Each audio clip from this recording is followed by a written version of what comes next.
start with an opening prayer. Lord, thank you for everything that makes this possible for us to study this information, and may it help us understand ourselves better and our relationship to you, and may we apply these ideas and lead to a more fulfilling life for ourselves and those in our hearts and minds, all harm-free. In the name of Jesus, amen. And tonight we are continuing with the nature of personal reality. We are in the last chapter, which is chapter 22, titled Affirmation: The Practical Betterment of Your Life, and the New Structuring of Beliefs. And we are starting session 677, and it goes like this. Good evening. There is certainly nothing wrong in asking for help from others when you think that you need it, and sometimes much to be gained. There are those who make a practice of seeking aid from others, however, using this as a means of avoiding responsibility. In specific physical problems, help should be sought in areas in which you have little knowledge. But many people look to those outside themselves, psychics, doctors, psychiatrists, priests, ministers, friends, for the answers to overall life situations. And in so doing, they deny their own abilities of self-understanding and growth. Because of your educational framework, the individual is taught to be wary of the inner self, as mentioned earlier. So, unfortunately, the ordinary man or woman looks for the solutions of personal problems outside of the self, where they can least be found. If you use the methods given in this book, you should know yourself far more intimately than you did before.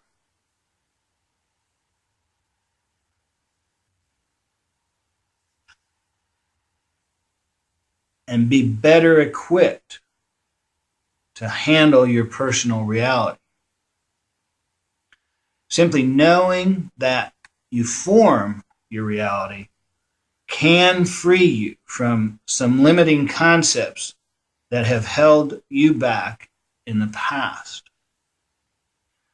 You can then examine your beliefs creatively, finding the correlations between them and your experience.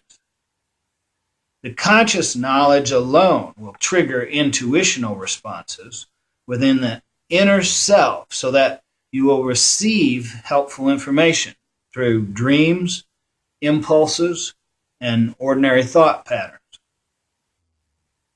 If you affirm the basic grace of your being, then this will automatically weaken the beliefs you have that are contrary to that principle. You'll be able to hold equally within your experience the vision of the, quote, ideal self, unquote, and all those natural deviations from it. You will begin with where you are and joyfully start to expand those attributes that you have now without expecting them to appear full-blown. You will love yourself and have no difficulty in loving your neighbor. That does not mean that you must be unaware of divergences from your ideal concept of the beloved. And again, it does not mean that you must smile constantly, but that you affirm your validity and grace within the dimensions of your creaturehood. As soon as you begin to compare what you are with some idealized concept of yourself, you automatically feel guilty.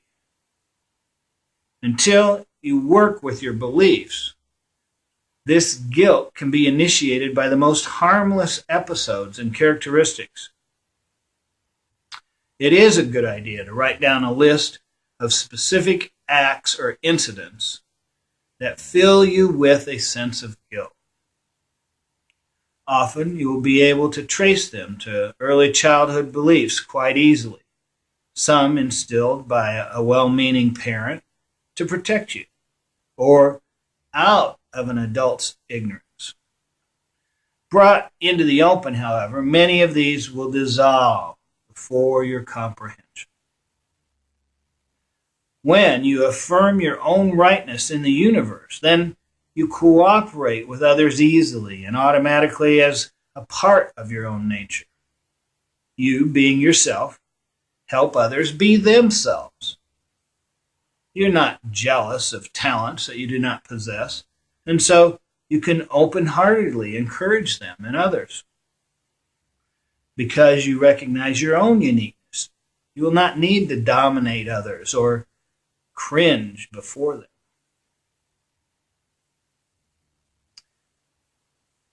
I underline the next sentence. You must begin to trust yourself sometime. I suggest you do it now. I underlined both those sentences. You must begin to trust yourself sometime.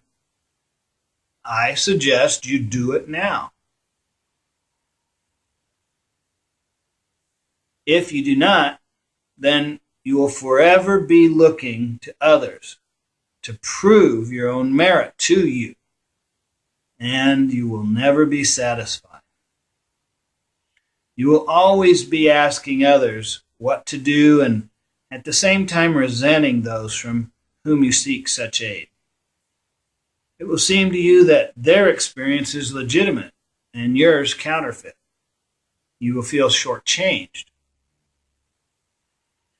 You'll find yourself exaggerating the negative aspects of your life and the positive sides of other people's experiences. You are a multi-dimensional personality. Trust the miracle of your own being. I underline that sentence. Trust the miracle of your own being. Make no divisions between the physical and the spiritual in your lifetimes, for the spiritual speaks with a physical voice, and the corporal body is the creation of the spirit. Do not place the words of gurus, ministers, priests, scientists, psychologists, friends, or my words higher than the feelings of your own being. You can learn much from others, but the deepest knowledge must come from within yourself. Your own consciousness is embarked upon a reality that basically can be experienced by no other, that is unique and untranslatable, with its own meaning following its own paths of becoming. You share an existence with others who are experiencing their own journeys in their own ways, and you have journeying in common. Be kind to yourself and to your companions. I am also journeying. What information and knowledge I have, I try to give to you through Rupert and Joseph, who are parts of me in your space and time, but they are themselves as I am myself. Stop there.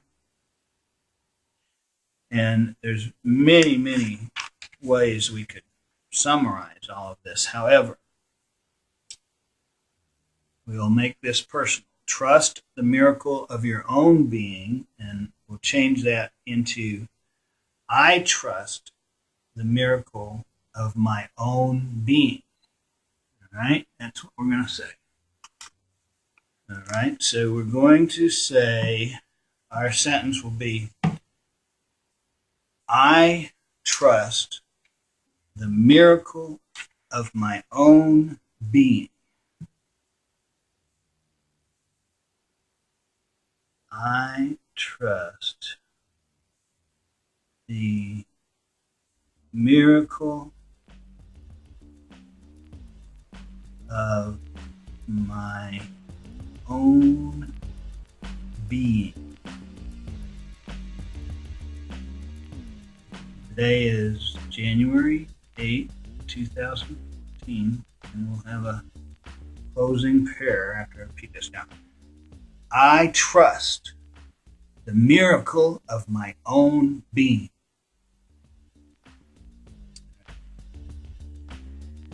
Thank you for this time for us to learn, hear ideas. May we study them, learn them, choose which we're going to accept and adopt, move forward. May we have the courage to trust in our miracle of our own being. And in doing so, feel the wonderful love for ourselves and those in our hearts and minds. All harm-free.